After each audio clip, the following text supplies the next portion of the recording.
ಎಲ್ರಿಗೂ ನಮಸ್ಕಾರ. ಇದು ಬುಧವಾರದ ವ್ಲಾಗು, ಅಂದರೆ ಶಿವರಾತ್ರಿ ಹಬ್ಬದ ದಿನದ ವ್ಲಾಗ್ ಆಗಿರುತ್ತೆ. ಹಬ್ಬ ಇದ್ದಿದ್ದರಿಂದ ನಮ್ಮನೇಲಿ ದೇವ್ರ ಕೆಲಸಗಳು ಜಾಸ್ತಿ ಇರುತ್ತೆ. ಅದಕ್ಕೋಸ್ಕರ ಬೆಳಿಗ್ಗೆ 5 ಗಂಟೆಗೆ ಎದ್ದು ಸ್ನಾನನ ಮುಗಿಸಿ ನಾನು ರೆಡಿಯಾಗೋಷ್ಟರಲ್ಲಿ 6 ಗಂಟೆ ಆಗಿತ್ತು. ಮೊದಲು ಬಾಗಿಲು ಮುಂದೆ ಹಾಗೆ ತುಳಸಿ ಕಟ್ಟೆ ಮುಂದೆ ರಂಗೋಲಿನ ಹಾಕಿ ನಂತರ ಬೇರೆ ಕೆಲಸಗಳನ್ನ ಮಾಡ್ಕೊಳ್ಳೋಣ ಅಂತೇಳಿ ಹೊಸ್ಲನ್ನೆಲ್ಲ ತೊಳೆದು ರಂಗೋಲಿನ ಹಾಕ್ಕೊಳ್ತಾ ಇದ್ದೀನಿ. ನಮ್ಮನೆ ಬಾಗಿಲು ಮುಂದೆ ಜಾಸ್ತಿ ಸ್ಪೇಸ್ ಇಲ್ಲದೆ ಇರೋ ಕಾರಣ ಹೊಸ್ತಿಲ್ ಮುಂದೆ ಬರೀ ಬಾರ್ಡರ್ನ ಮಾತ್ರ ಹಾಕಿ ರಂಗೋಲಿನ ಹಾಕ್ಕೊಳ್ತೀನಿ. ಮತ್ತು ಮನೇಲಿ ಮಕ್ಕಳಿರೋದ್ರಿಂದ ದೊಡ್ಡದಾಗಿ ರಂಗೋಲಿ ಹಾಕಿದ್ರೆ ಅವರು ಓಡಾಡೋದಕ್ಕೆ ಕಷ್ಟ ಆಗುತ್ತೆ. ಹಾಗಾಗಿ ಹೊಸ್ತಿಲ್ ಮುಂದೆ ಎಷ್ಟು ಬರುತ್ತೆ ಅಷ್ಟು ಮಾತ್ರ ನಾನು ರಂಗೋಲಿನ ಹಾಕ್ಕೊಳ್ತೀನಿ. ಇನ್ನು ಹೊಸ್ತಿಲ್ ಮುಂದೆ ಎಲ್ಲ ರಂಗೋಲಿ ಹಾಕಿ ಮುಗಿಸ್ಕೊಂಡು ತುಳಸಿ ಕಟ್ಟೆ ಹತ್ರ ರಂಗೋಲಿ ಹಾಕೋಣ ಅಂತ ರಂಗೋಲಿನೆಲ್ಲ ಹಾಕಿ ರೆಡಿ ಮಾಡ್ಕೊಂಡಿದ್ದೀನಿ. ರಂಗೋಲಿನೆಲ್ಲ ಹಾಕಿ ಮುಗಿಸೋಷ್ಟರಲ್ಲಿ 6:30 ಆಗಿತ್ತು. ನಮ್ಮನೇಲಿ ಮೊದಲು ಯಾವುದೇ ಹಬ್ಬಗಳಾಗಲಿ ಅಥವಾ ವಿಶೇಷ ದಿನಗಳಾಗಲಿ ಮೊದಲು ಪೂಜೆನ ಮುಗಿಸಿ ನಂತರ ಬೇರೆ ಕೆಲಸಗಳನ್ನ ಮಾಡ್ಕೊಳ್ತೀವಿ. ಯಾಕೆ ಅಂದರೆ ನಮ್ಮನೇಲಿ ದೇವ್ರ ಪಾತ್ರೆಗಳು ದೇವ್ರ ಫೋಟೋಗಳು ಜಾಸ್ತಿ ಇರೋದ್ರಿಂದ ಪೂಜೆ ಮಾಡೋದಕ್ಕೆ ಸಮಯ ಜಾಸ್ತಿ ಹಿಡಿಯುತ್ತೆ. ದೇವ್ರ ಪಾತ್ರೆಗಳನ್ನ ಬೋರ್ ನೀರಲ್ಲಿ ತೊಳೆದ್ರೆ ತುಂಬ ಬೇಗ ಕಪ್ಪಾಗಿಬಿಡುತ್ತೆ. ಅದಕ್ಕೋಸ್ಕರ ನಾನು ಫಿಲ್ಟ್ರಲ್ಲಿ ಬರುವಂತಹ ನೀರನ್ನೇ ಒಂದು ದೊಡ್ಡ ಪಾತ್ರೆಗೆ ನೀರು ಹಿಡ್ಕೊಂಡು ದೇವ್ರ ಪಾತ್ರೆಗಳನ್ನೆಲ್ಲ ಮೊದಲು ಪಿತಾಂಬರಿಲಿ ಬೆಳಗ್ಬಿಟ್ಟು ಮನೇಲಿ ಬರುವಂತಹ ನೀರಂದರೆ ಬೋರ್ ನೀರಲ್ಲೇ ತೊಳೆದು ನಂತರ ಮತ್ತೆ ಒಂದು ಸಲ ಸಿಹಿ ನೀರಲ್ಲಿ ತೊಳೆದು ಬಟ್ಟೆಯಿಂದ ಒರೆಸಿ ಇಟ್ಕೊಳ್ತೀನಿ.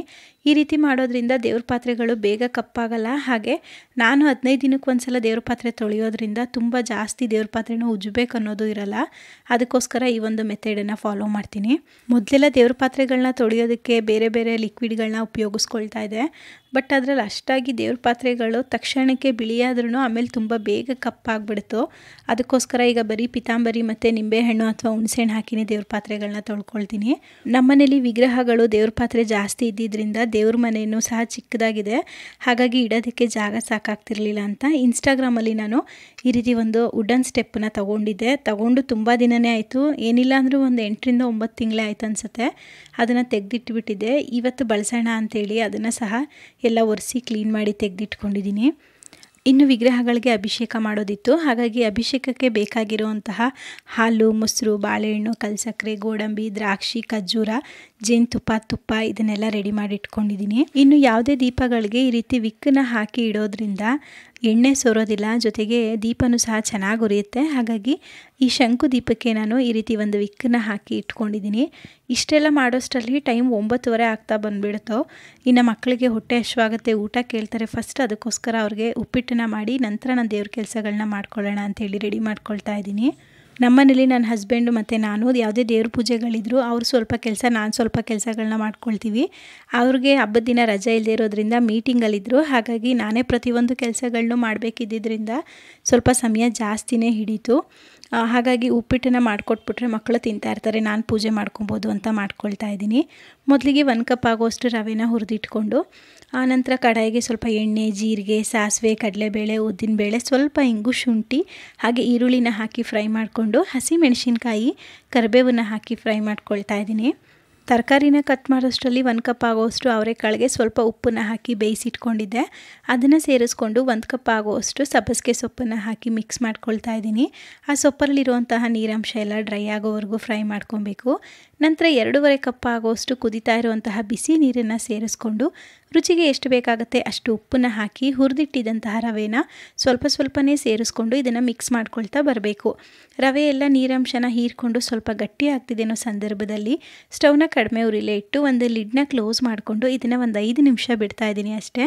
5 ನಿಮಿಷ ಬಿಟ್ಟರೆ ರವೆ ಎಲ್ಲ ಚೆನ್ನಾಗಿ ಅರಳಿರುತ್ತೆ.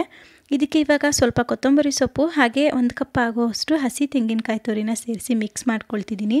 ನಾನಿಲ್ಲಿ ನಿಂಬೆಹಣ್ಣಿನ ರಸ ಏನೂ ಬಳಸಿಲ್ಲ, ಆದರೂ ಸಹ ಉಪ್ಪಿಟ್ಟು ತುಂಬಾ ರುಚಿಯಾಗಿತ್ತು. ನೀವು ಬೇಕಿದ್ರೆ ಸ್ವಲ್ಪ ನಿಂಬೆಹಣ್ಣಿನ ರಸ ಅಥವಾ ಟೊಮೆಟೊನೂ ಸಹ ಸೇರಿಸ್ಕೋಬೋದು.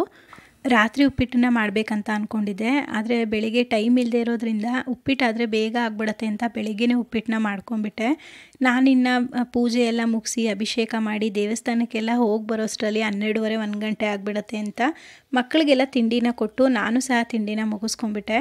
ತಿಂಡಿ ಆದರೆ ನಿಧಾನವಾಗಿ ಕೂತ್ಕೊಂಡು ಪೂಜೆ ಮಾಡ್ಬೋದು, ಹಾಗೆ ಬೇರೆ ಕೆಲಸ ಮಾಡೋದಕ್ಕೂ ಸ್ವಲ್ಪ ಶಕ್ತಿ ಇರುತ್ತೆ ಅಂತ ಫಸ್ಟು ತಿಂಡಿನೇ ಮಾಡಿ ಮುಗಿಸ್ಕೊಂಡು ಮತ್ತೆ ಒಂದು ಸಲ ಅಡುಗೆ ಮನೆ ಎಲ್ಲ ಕ್ಲೀನ್ ಮಾಡಿ ಮನೆಯನ್ನೆಲ್ಲ ಮತ್ತೆ ಒಂದು ಸಲ ಒರೆಸಿ ಈಗ ದೇವರಿಗೆ ನೈವೇದ್ಯ ಮಾಡ್ಕೊಳ್ಳೋದಕ್ಕಾಗಿ ಅವಲಕ್ಕಿನ ಮಾಡ್ಕೊಳ್ತಾ ಇದ್ದೆ. 1/4 ಕಪ್ ಆಗೋಷ್ಟು ಬೆಲ್ಲ ಸ್ವಲ್ಪ ನೀರನ್ನು ಸೇರಿಸಿ ಕುದಿಸಿ ಅದನ್ನು ಫಿಲ್ಟ್ರ್ ಮಾಡಿ ಹಾಕ್ಕೊಂಡು ತೊಳೆದಿಟ್ಟಿದ್ದಂತಹ 1/2 ಕಪ್ ಆಗೋಷ್ಟು ಅವಲಕ್ಕಿನ ಹಾಕ್ಕೊಂಡಿದ್ದೀನಿ.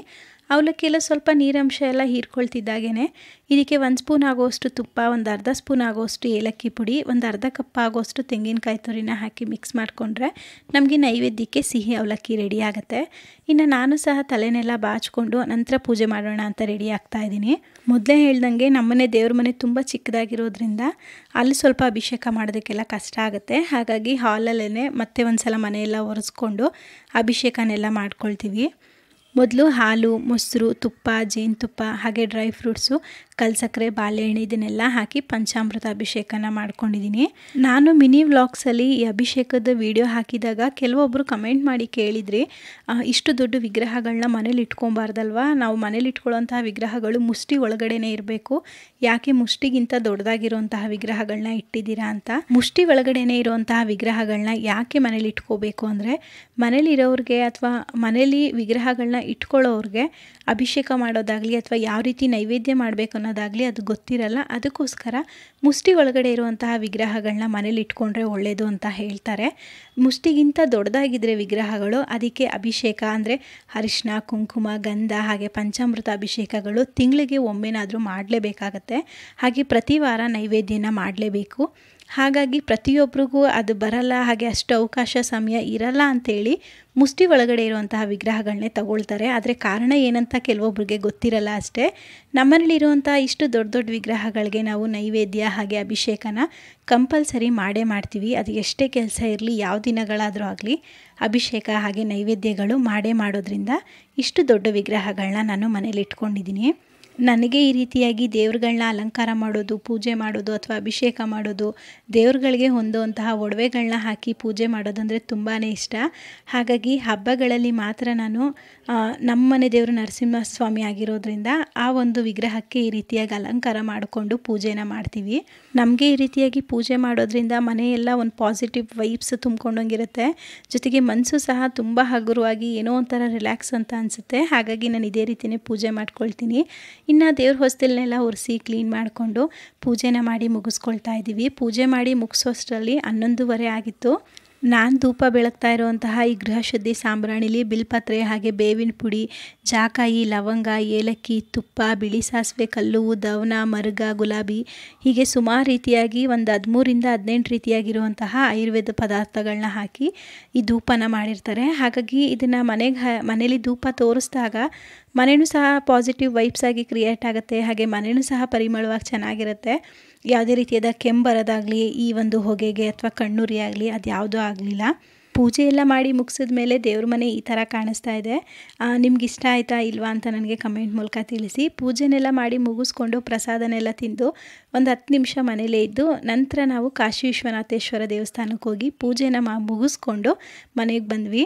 ಇನ್ನು ದೇವಸ್ಥಾನದಲ್ಲಿ ಕೊಟ್ಟಿದ್ದಂತಹ ಪ್ರಸಾದ, ಮನೇಲಿ ಮಾಡಿರುವಂತಹ ಪ್ರಸಾದ ಹಾಗೆ ಬೆಳಿಗ್ಗೆ ಮಾಡಿದಂತಹ ಉಪ್ಪಿಟ್ಟು ಇದೆಲ್ಲ ಇತ್ತು. ಅದನ್ನೇ ಮಧ್ಯಾಹ್ನ ತಿಂದು ಸಂಜೆಗೆ ನಾನಿಲ್ಲಿ ಹಸಿ ಅವರೆಕಾಳು ಸಾಂಬಾರು ಹಾಗೆ ಸ್ವಲ್ಪ ಪಾಯಸನ ಮಾಡ್ಕೊಳ್ಳೋಣ ಅಂತ ಮಾಡ್ಕೊಳ್ತಾ ಇದ್ದೀನಿ. ಮಿಕ್ಸರ್ ಜಾರ್ಗೆ ತೆಂಗಿನಕಾಯಿ, ಚಕ್ಕೆ, ಲವಂಗ ಹಾಗೆ ಕೊತ್ತಂಬರಿ ಸೊಪ್ಪು, ಶುಂಠಿ, ಬೆಳ್ಳುಳ್ಳಿ, ಈರುಳ್ಳಿ, ಟೊಮೊಟೊ ಮನೇಲೇ ಮಾಡಿರುವಂತಹ ಸಾಂಬಾರು ಪುಡಿನ ಹಾಕ್ಕೊಂಡು ನುಣ್ಣಗೆ ಪೇಸ್ಟ್ ಮಾಡ್ಕೋಬೇಕು. ಹಸಿ ಕಾಳು ಸೀಸನ್ ಸ್ಟಾರ್ಟ್ ಆಗಿದ್ದರೂ ಸಹ ನಾನು ಕಾಳು ಸಾಂಬಾರು ಮಾಡಿದ್ದು ಸ್ವಲ್ಪ ಕಡಿಮೆನೇ ಆಗಿತ್ತು. ಹಾಗಾಗಿ ಹಸಿ ಕಾಳನ್ನೇ ತಂದಿದ್ದೆ ಸಾಂಬಾರು ಮಾಡ್ಕೊಳ್ಳೋಣ ಅಂತ. ಬಾಣಲೆಗೆ ಸ್ವಲ್ಪ ಎಣ್ಣೆ ಹಾಕಿ ಕಾಳನ್ನು ಹಾಕ್ಕೊಂಡು ಫ್ರೈ ಮಾಡಿ ರುಬ್ಬಿಟ್ಟಿದ್ದಂತಹ ಮಸಾಲೆ ಹಾಕಿ ಫ್ರೈ ಮಾಡಿಕೊಂಡು ಅದಕ್ಕೆ ಸ್ವಲ್ಪ ನೀರು ರುಚಿಗೆ ಎಷ್ಟು ಬೇಕಾಗುತ್ತೆ ಅಷ್ಟು ಉಪ್ಪನ್ನು ಹಾಕಿ ಒಂದು 10 ನಿಮಿಷ ಕುದಿಸ್ಕೊಂಡು ಕಟ್ ಮಾಡಿಟ್ಟಿದ್ದಂತಹ ಬದನೆಕಾಯಿ, ಆಲೂಗೆಡ್ಡೆನ ಹಾಕಿ ಬೇಯಿಸಿ ಕೊನೆಯದಾಗಿ ಸ್ವಲ್ಪ ಕೊತ್ತಂಬರಿ ಸೊಪ್ಪನ್ನು ಸೇರಿಸಿದ್ರೆ ನಮಗೆ ಅವರೆಕಾಳು ಸಾಂಬಾರು ರೆಡಿ ಆಗುತ್ತೆ. ಇನ್ನು ಕಸ್ಟರ್ಡ್ ಪಾಯಸ ಮಾಡ್ಕೊಳ್ಳೋಣ ಅಂಥೇಳಿ ಪಾಯಸನ ಮಾಡ್ಕೊಳ್ತಾ ಇದ್ದೀನಿ. ಕಡಾಯಿಗೆ ಎಣ್ಣೆ ಹಾಗೆ ಗೋಡಂಬಿ, ದ್ರಾಕ್ಷಿನ ಹಾಕಿ ಫ್ರೈ ಮಾಡ್ಕೊಳ್ತಿದ್ದೀನಿ. ನಮ್ಮನೇಲಿ ಸ್ವಲ್ಪ ತುಪ್ಪದ ವಾಸನೆ ಯಾರೂ ಇಷ್ಟಪಡಲ್ಲ. ಹಾಗಾಗಿ ನಾನು ಪಾಯಸಗಳಿಗೆ, ಸ್ವೀಟ್ಗಳಿಗೆ ತುಪ್ಪನ ಬಳಸಲ್ಲ. 1 ಕಪ್ ಆಗೋಷ್ಟು ಶಾವಿಗೆನ ಹಾಕ್ಕೊಂಡು ಅದನ್ನು ಅಲ್ಲಿರೋಂಥ ಹಸಿ ವಾಸನೆ ಕಡಿಮೆ ಆಗೋವರೆಗೂ ಫ್ರೈ ಮಾಡಿ ನಂತರ 1 ಲೀಟರ್ ಆಗುವಷ್ಟು ಹಾಲನ್ನು ಸೇರಿಸ್ಕೊಳ್ತಾ ಇದ್ದೀನಿ. ನಾನು ಮಾಡ್ತಾ ಇರೋಂತಹ ಪಾಯಸಕ್ಕೆ ಹಾಲಿಗೆ ನೀರೇನು ಮಿಕ್ಸ್ ಮಾಡಿಲ್ಲ, ಗಟ್ಟಿ ಹಾಲನ್ನೇ ತೊಗೊಂಡಿದ್ದೀನಿ. 1 ಸ್ಪೂನ್ ಕಸ್ಟರ್ಡ್ ಪೌಡರ್ಗೆ ಒಂದು ಸ್ವಲ್ಪ ನೀರನ್ನು ಸೇರಿಸಿ ಮಿಕ್ಸ್ ಮಾಡಿ ತೆಗೆದಿಟ್ಕೋಬೇಕು. ಹಾಲೆಲ್ಲ ಸ್ವಲ್ಪ ಕುದಿ ಬರ್ತಿದ್ದಾಗೇ 1 ಕಪ್ ಆಗುವಷ್ಟು ಸಕ್ಕರೆನ ಹಾಕ್ಕೊಂಡು ಚೆನ್ನಾಗಿ ಮಿಕ್ಸ್ ಮಾಡಿ ಒಂದು 10 ನಿಮಿಷ ಕುದಿಸ್ಕೊಂಡಿದ್ದೀನಿ ಅಷ್ಟೇ. ಇದೆಲ್ಲ ಸ್ವಲ್ಪ ಕುದಿ ಬಂದು ಶಾವಿಗೆ ಬೇಯೋಷ್ಟರಲ್ಲಿ ಅಡುಗೆ ಮನೆ ಕ್ಲೀನ್ ಮಾಡ್ಕೊಳ್ಳೋಣ ಅಂತ ಅಲ್ಲೇ ಅಡುಗೆ ಮನೆಯೂ ಸಹ ಕ್ಲೀನ್ ಮಾಡ್ಕೊಳ್ತಾ ಇದ್ದೆ.